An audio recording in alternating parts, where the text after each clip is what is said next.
Okay, so the latest transfer news for Man United is the Daniel James deal is on hold. Now, a lot of people have reported this as a confirmed deal, a done deal, but as far as I'm aware, the deal is now on hold. Now, it's under pretty sad circumstances. There's a bit of history with Daniel James, which I'll go into on transfer signings, but apparently his dad, who's 60 years old, who had been ill, has suddenly died while the negotiations are taking place. We don't know any more than that, but it's understandable if that is the case that the deal is put on hold. What does concern me is though that it probably wasn't finalised anyway, and like I say, there is a little bit of history there with Daniel James. He was obviously playing for Swansea last year. In the January transfer window on transfer day, I think 31st of January, transfer deadline day, he was due to sign for Leeds. Everything was agreed, personal terms. He went up with his family to Ellen Road. He was there in the evening of the 31st of January on transfer deadline day. Deadline was 11 p.m. He'd had his medical, he'd agreed personal terms, he'd expressed his desire to go there. And then Swansea were not happy with the structure of the deal, which basically is code for we want more money at the last minute.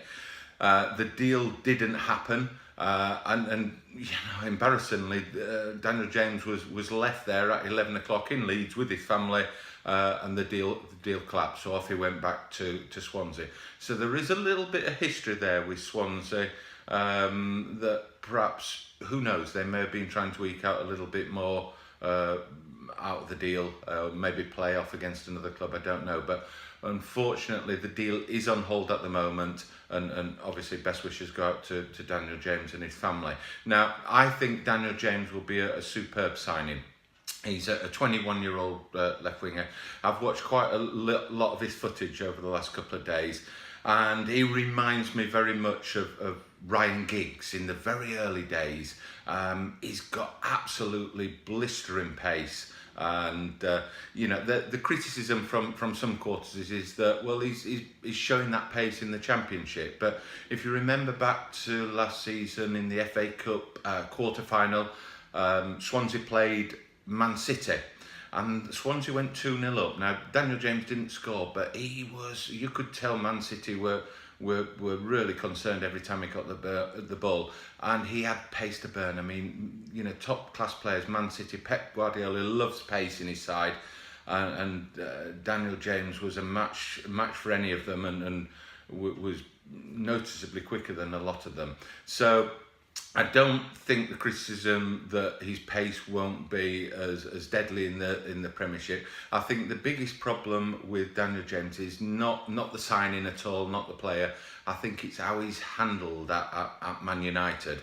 Now, if you go back to Alex Ferguson's days, everybody said that Alex Ferguson was, one of his skills was he sang great players. But I think his biggest skill was how he handled them, how he managed them once they came in. Now, he built up a great balance through the years, and he was always bringing in experience and youth and blended the two together. And I think that's what Daniel James will need. He's a bit like an excitable puppy at the moment. He doesn't know when to put the burners on and go. He doesn't know when to hold back, when to draw players in and then play the ball off. But all the raw ingredients are there. I've also read some criticism that his defensive contribution is poor. Now, from what I've seen, like I say, I'm not a Swansea supporter, so I haven't watched him all season, but he looks more than willing to come back in defence. He's come back right into his penalty area, chased back. To me, he looks an eager player. He looks like he really plays with heart and passion. And I think that's just the sort of player that Man United fans would like to see. I think if somebody's got heart, they've got passion, they've got that raw pace, that raw ability, and then you just need the support team within the club. And that's probably where it's important for Solskjaer to get the right players on the pitch while he's on. Players that can, put an arm around him when need be, guide him, talk him through a game. Now, it's not just Solskjaer that thinks he's got the ability. At a young age, he was put into the Welsh squad by Chris Coleman. So Chris Coleman saw it at a very early age. Ryan Giggs himself gave him his first debut for Wales. So Ryan Giggs obviously sees something there. And Marcelo Bielsa at Leeds. I mean, he's been a top manager across Europe, and he knows a good player when he sees one. He was willing to put £15 million, which for Leeds in the Championship is a big signing. He was willing to put his money where his mouth was in January.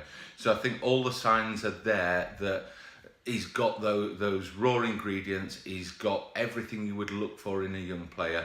The key now is for Man United to get the deal done. Obviously, when things settle down with his family, let's hope it's not Swansea putting a wedge in to stop the signing. But all we need now is the deal to go through, and then the support network within Man United to support him through that first season. He won't be a starting player throughout the season. I think Solskjaer will be looking to him in and out of the side as and when, and help him develop through. But certainly after a season or two, I expect that he'll be a big name for Man United.